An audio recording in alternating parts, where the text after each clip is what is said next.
Kalau mau ngomong di depan banyak orang, apa yang lo rasain? Mungkin itu rapat, diskusi, presentasi. Pernah nggak lo ngerasa gugup, jadinya grogi, bahkan panik? Apa lo sering secara nggak sadar, tiba-tiba keringetan, dan nggak fokus gitu pas mau ngomong? Terus karena lo jadinya terlalu grogi, pikiran lo jadinya ngeblank pas lagi ngomong. Akibatnya apa yang lo omongin jadi nggak runut, nggak jelas. Setelah udah selesai, lo baru deh kepikiran hal-hal apa aja yang sebenarnya tadi harusnya lo omongin, tapi malah gugup jadinya nggak kesampean. Kalau lo merasa deskripsi tadi cocok banget sama apa yang lo alamin, stay tune di video ini. Karena lo akan belajar gimana caranya supaya bisa bicara dengan lancar di depan banyak orang. Minimal kayak gue deh.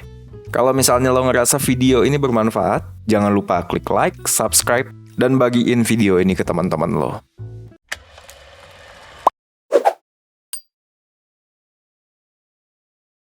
Nah, oke. Kita ngomongin soal groginya dulu. Grogi ini kan kata lainnya adalah gugup atau nervous misalnya. Ini adalah keadaan di mana ya lo merasa tegang. Ciri-ciri fisik yang biasanya muncul adalah deg-degan, gemeteran, keringetan, bahkan ada yang sampai sakit perut sampai mual. Kalau misalnya lo grogi, biasanya lo ngerasa nggak akan mampu ngelakuin apa yang lo khawatirin. Konsentrasi lo jadinya keganggu dan nggak bisa mikirin hal lain pokoknya. Dan yang paling parah kalau misalnya udah masuk ke area yang lebih parah lagi, jadinya lo punya keinginan untuk lari dari situasi yang bikin lo grogi. Karena lo nggak tahan aja untuk menghadapinya. Terus kenapa sih sebenarnya lo bisa grogi pada saat cuman ngomong di depan banyak orang aja? Ada beberapa alasan. Yang pertama, kemungkinannya adalah bisa jadi karena respon dari tubuh lo pada saat lo mau ngomong. Tubuh lo ini menganggap ngomong di depan orang bisa jadi adalah hal yang mengancam. Kenapa bisa kayak gitu? Bisa jadi ada dua alasannya. Yang pertama, karena satu, lo nggak terbiasa ngomong di depan orang-orang. Hal ini adalah hal yang cukup baru buat lo, jadinya otak lo belum bisa menyesuaikan respon tubuh lo dengan baik. Kedua, lo punya pengalaman yang buruk di masa lalu saat ngomong di depan orang banyak. Ini jadinya efeknya ke otak lo juga.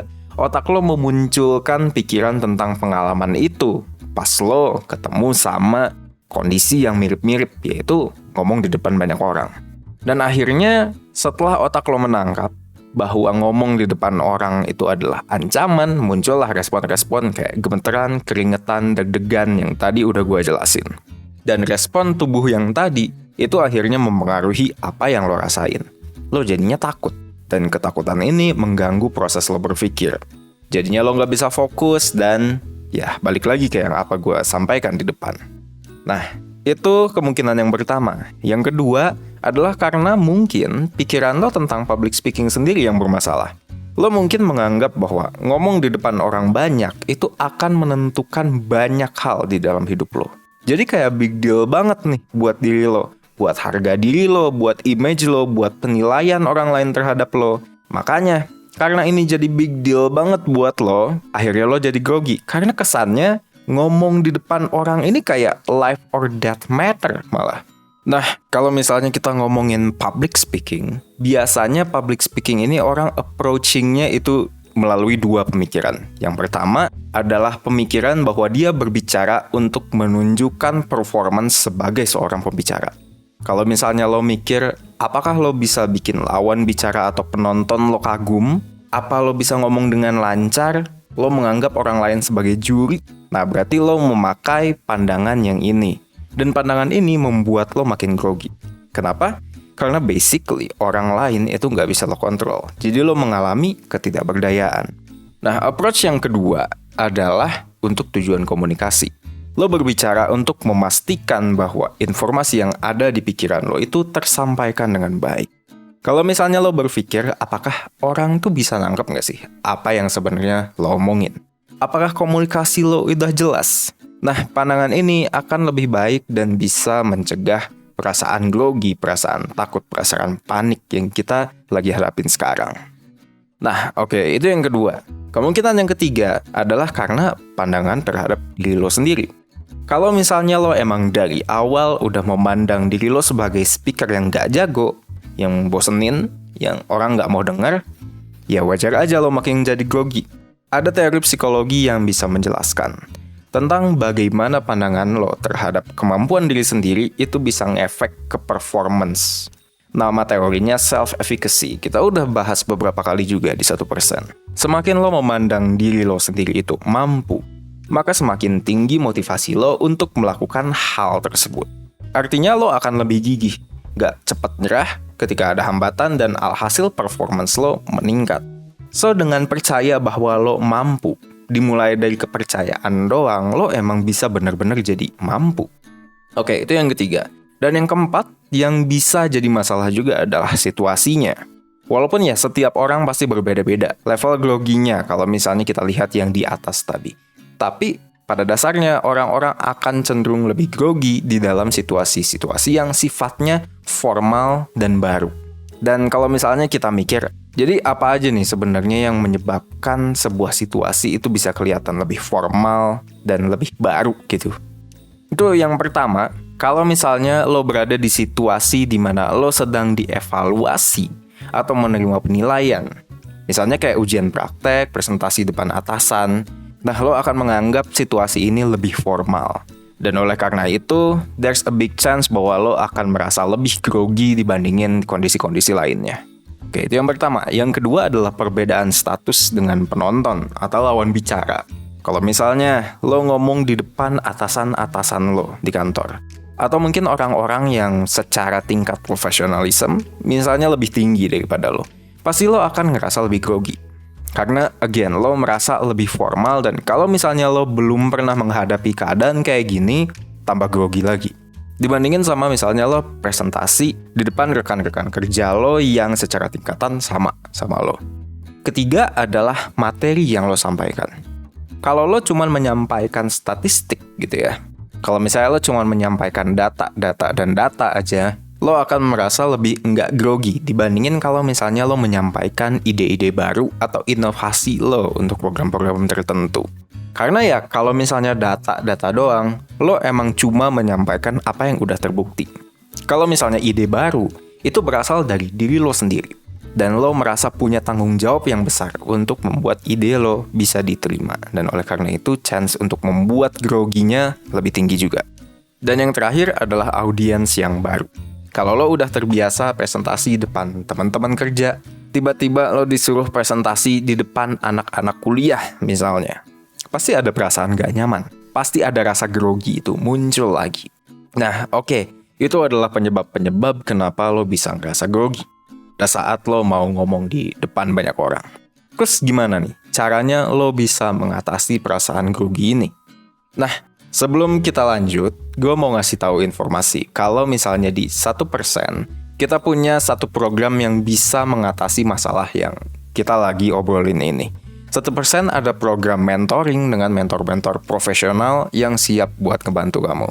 Mentoring 1% adalah program konsultasi online one-on-one bersama mentor 1% untuk menaklukkan kecemasan, ketakutan, serta menemukan langkah hidupmu selanjutnya.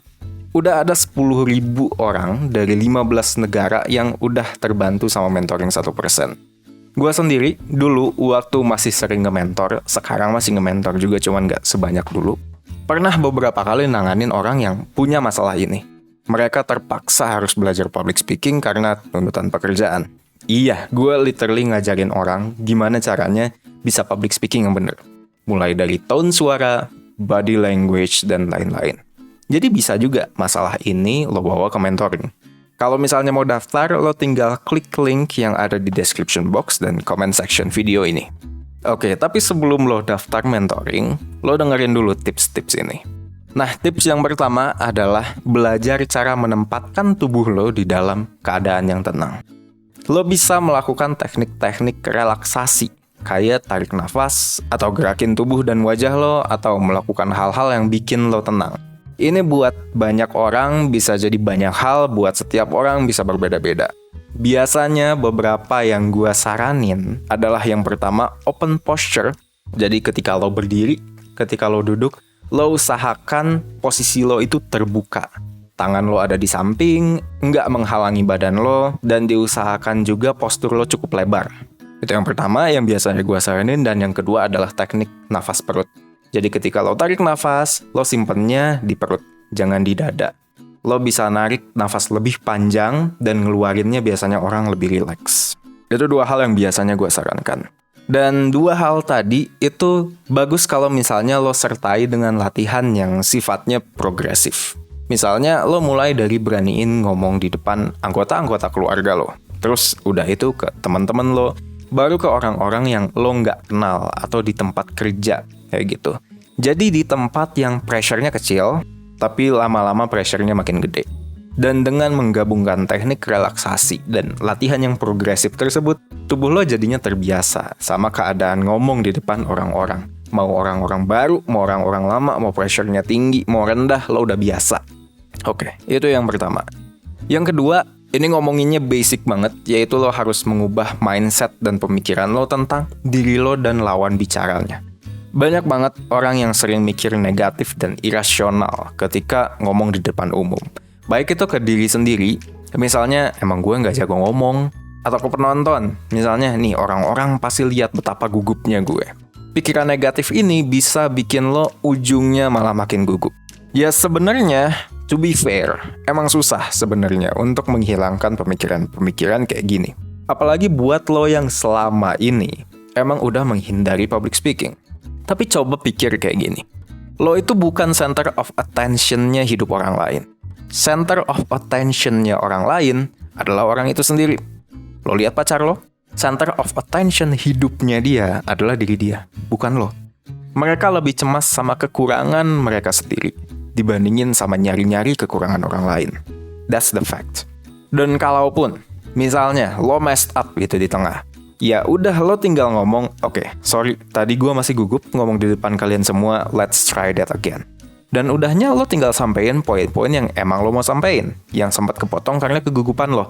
Orang akan respect banget sama lo karena lo bisa mengakui bahwa lo grogi, tapi ya lo tetap bisa lanjut. Lo dapet tuh dua-duanya, lo nggak harus menyembunyikan kegugupan lo tinggal bilang sama mereka, tapi mereka semua akan ngerti. Enak nggak tuh? Enak banget. Dan kalau misalnya lo masih mikir, nanti Fik, tapi gini, tapi gitu. Gimana kalau misalnya kayak gini? Gimana kalau misalnya kayak gitu? Nih, gue literally bisa mikirin semua jalan keluar hal-hal yang lo takutin dari public speaking. Seriusan, gue udah sering ngajarin orang untuk public speaking. Gue bisa jawab semuanya. Tapi intinya, seberapapun lo messed up, selalu akan ada hal yang lo bisa lakuin buat recover, buat bangkit dari itu. Jadi alasan lo apa lagi? Dan yang paling penting yang lo harus masukin ke otak lo adalah, gue gak akan bosan-bosan ngingetin lo ini. Lo tuh gak spesial. Lo itu gak sespesial itu. Dan semua orang juga gak sespesial itu. And that's a good sign actually. Oke, yang ketiga, ganti fokus lo dari performance ke komunikasi. Yang tadi sempat gue jelasin juga, kalau misalnya lo fokus ke performance, lo cenderung merasa grogi. Tapi kalau misalnya lo fokusnya ke komunikasi, yaitu kepada apa yang lo mau sampein, lo akan lebih rileks dan lo akan lebih konsen. Karena pikiran lo terpusat sama gimana caranya lo bisa menyampaikan informasi yang ada di kepala gue sampai orang lain itu ngerti banget.